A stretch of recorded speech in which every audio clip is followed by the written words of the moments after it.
Welcome back to another episode of the Field of 68's 2023 NBA Draft Prospect Profiles. My name is Rob Doster. I have with me today Coach Matt McCall, and we are going to be breaking down Gonzaga legend. Yes, Matt, I called him a legend, a college basketball legend. Drew Timme, one of the best players that we've ever seen in this sport. Is coming off an Elite Eight run with Gonzaga. He was there for 4 years. He is technically an early entry player. I hate the fact that these 4-year seniors are early entry players. It is what it is. But listen, Drew Timme was one of the most entertaining players to cover in college, one of the best players that we've seen in college, and he's a guy that is now finally, after 3 straight All-American seasons, heading to the NBA. Matt, does he have a chance to stick there? First of all, Rob, where do you think he fits? Top 10, top 20? Greatest college players of all time based on the numbers. Now, if he wins a national championship, he's definitely in the top 10.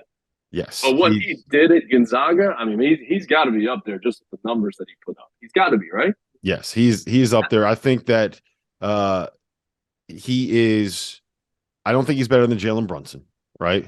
But since, like, if you're going to go in, like, the post-Tyler Hansbrough era – I don't know if there are 5 guys that you can say are better basketball players, more accomplished basketball players, better college hoopers than Drew Timme. Yeah, hard to. Now, back to your initial question in terms of does he stick? Does he make a roster? I think early on here, he's definitely going to be on one of those 15 spots on an NBA roster. I really do. I think because of his career, because of the winning, because of how he impacted winning, and because of the name, he will be on a roster next season. Now, does he last in the NBA or does he become an elite overseas player? I read something this morning on him. They were comparing him to David Lee. He's not David Lee from Florida. David Lee had unbelievable athleticism. David Lee was a 2-time NBA All-Star and an NBA champion. So I don't think we can compare Drew Timme to David Lee. I like the comparison of Kevin Love a little bit better. And I went back and I looked at this number. Kevin Love's rookie season in the NBA, he shot 10% from 3. Mm-hmm. Now you look at him with the Miami Heat. Didn't shoot a great percentage this year. Did impact had some big impact in the playoffs. But, you know, those corner threes, especially at the 5 spot with the floor completely spaced, if you're not setting pick and rolls or running slip action, those centers end up being in the corners. And can he knock that shot down consistently? He shot 16% this past year, which was down previous 2 seasons. He shot 29%, did Drew Timme from 3. I think that's going to be the difference. I think he's on an NBA roster to start the season. But whether or not he has an NBA career or an elite overseas career will be, can he become a consistent three-point shooter? Yeah, I think that is absolutely going to be the kind of swing skill for him determining what his ceiling will end up being. He's got to be able to knock down corner threes. I mean, you look at guys like Aaron Gordon. We just saw him in the NBA Finals. You were kind of able to play him off the floor a little bit in the playoffs by not guarding him. And Aaron Gordon does a significantly more as a basketball player than Drew Timme does, and is significantly better in the NBA game than Drew Timme will be.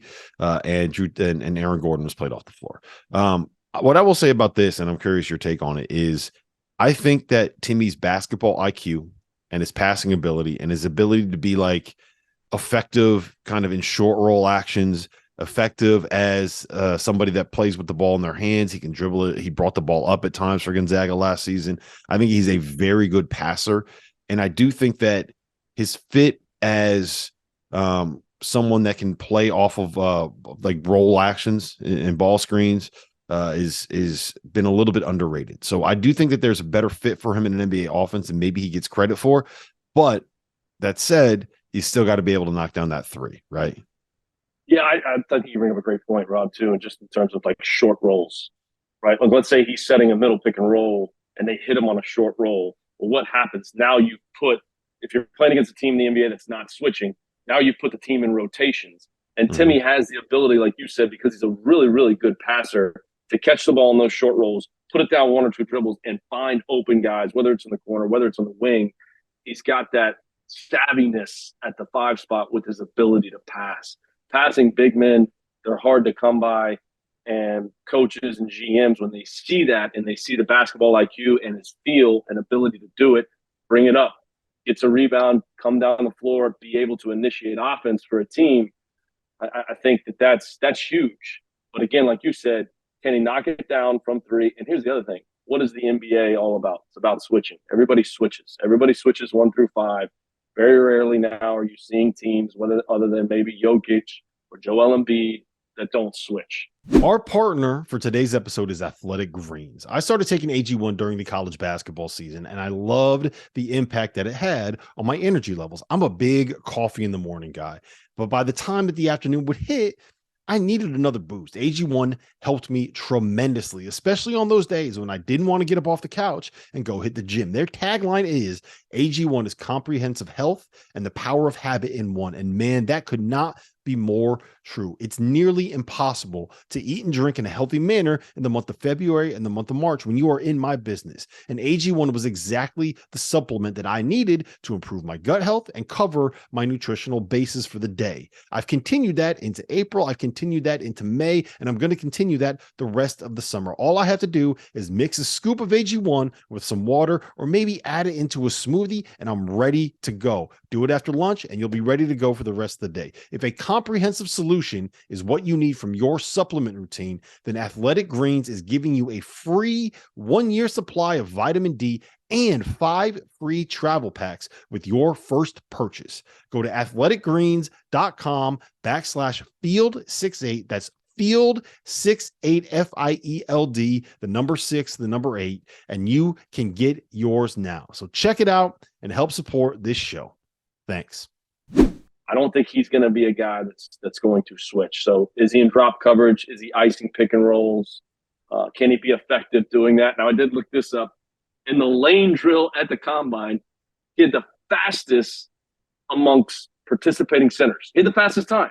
So everyone's like, foot speed. Well, he had the fastest time amongst centers in the lane drill at the combine. So I just don't know if you're ever going to switch with him, but I think it goes completely back to can he become a consistent shooter from behind the three-point line, right? Look at Al Horford for the Boston Celtics. Al Horford never shot threes in college, but he's become a consistent shooter from behind the three-point line. Struggled a little bit at times this playoffs, but you can't just not guard him because he can knock it down.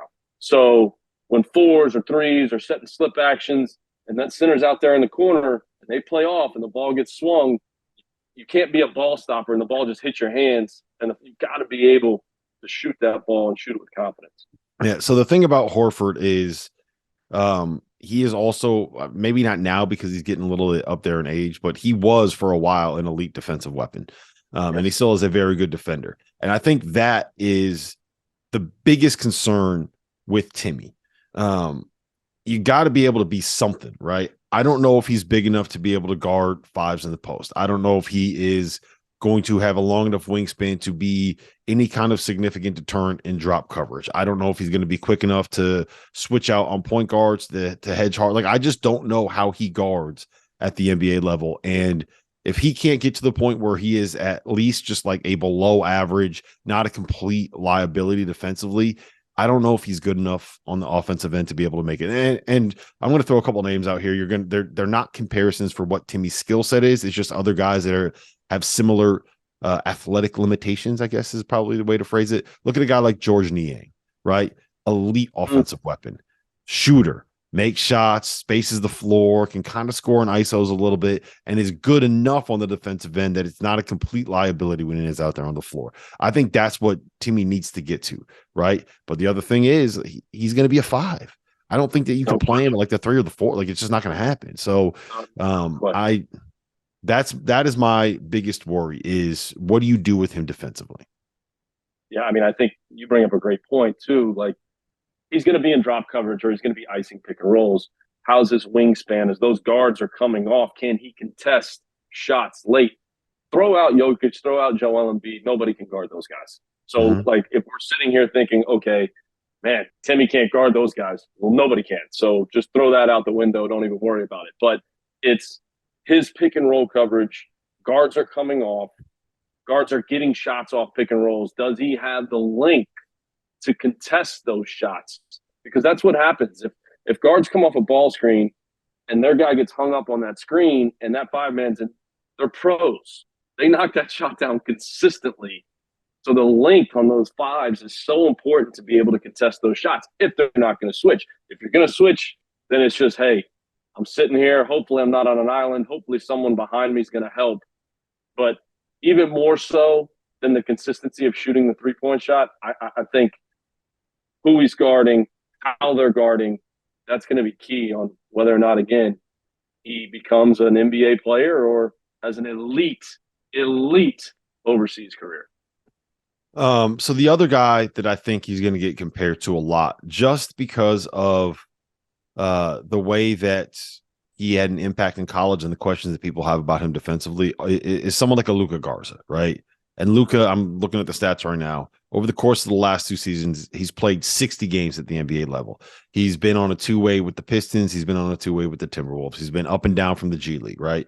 And Luka can actually shoot and is also a defensive liability like Timme is. What I will say, though, is I think that because of Timme's ability as a ball handler, I think he's a lot more smooth with the ball than Luka Garza is. And his ability as a passer, he makes more sense to me in the flow of an offense, especially if you have a coach that's a little bit creative and can understand how, like, taking advantage of this elite passing skill set that you have out of this 5-man. I think that's kind of what the maybe the worst case scenario is for Timme, as opposed to the maybe a best case scenario, right? Like, I think bouncing up and down between the G League and the NBA is probably what's going to happen unless and until he can find a place where he is effective defensively and get there as improve to that point and find a coach that can figure out how to utilize the skill set he has. Another example, Matt, I'll throw at you, Duncan Robinson, right? Is a guy that has a skill set, and Spo was able to figure out how to take advantage of that one thing that he does really, really, really well. I don't know if Timmy's passing is on par with Duncan Robinson's shooting, but you get the point that I'm making, right? Like, you got to have a coach that can find a role for you. Well, I think too, the comparison of Garza, like, Timmy's a lot lighter on his feet than Garza. When you watch Garza, like, sprint the floor and duck in, he's pretty heavy footed. You know what I'm saying? Like, real quick, a story on that. I don't know. A story on Garza. When I was living in DC, I went to one of his freshman high school games because I was with a coach, and the coach was recruiting a senior that was on the team, and we were watching Luka Garza play, and the coach was like, "Yeah, that guy's he's probably going to be a high major player when all said and done." And I'm watching this guy with, like, clown feet when he would run up and down the floor, and you would hear his feet slap, like you would hear the shoes slap across the entire gym because he was just running. He was so heavy on his feet. It was like he was slapping the floor with the shoe. I still cannot believe that he's turned into this, like, functional of a human being, let alone an NBA athlete. It's unbelievable. I think for Timme, it's, can he become an elite level rebounder? Right? Like, okay, we're going to put him into the game. He's going to set ball screens. We can get him on the short roll. He can make plays with his passing ability. Can he become an elite level rebounder? Like, you know what I mean? Like, does he develop into that? I mean, he averaged, 7.5 rebounds last season. So, I mean, that's a good clip, but man, can he become that guy that the ball's up there on the glass and he just chases it and outworks people? Because, again, the consistency behind the 3-point line, how are you guarding pick and rolls with him? There's a lot of question marks. His passing ability is there. His playmaking ability is there from the 5 spot. What's one more thing he can bring to the table? You know what I mean? Like, there's got to be one other thing that he can do and bring to the table, and maybe it's rebounding. Yep. The one thing I do know that he'll bring to an NBA franchise is great facial hair. So if you are lacking great facial hair on your roster, Drew Timme is a guy that needs to pick. Listen, I hope for the best for him. Big fan. He is a college basketball legend and someone that's going to live in the hearts of guys at the Field of 68 for a long time. If you are watching this, please tune in. We are doing a live mock draft a week before the NBA draft, and we will have a live second screen experience going on during the draft itself. Tune in. It'll be on the Field of 68 YouTube channel. So for Coach Matt McCall, my name is Rob Doster. We'll see you guys on the next episode. Thank you for watching the Field of 68. If you've enjoyed what you've seen here, hit that like button, share this link with your friends, or check out the description for some other places that you can consume Field of 68 content.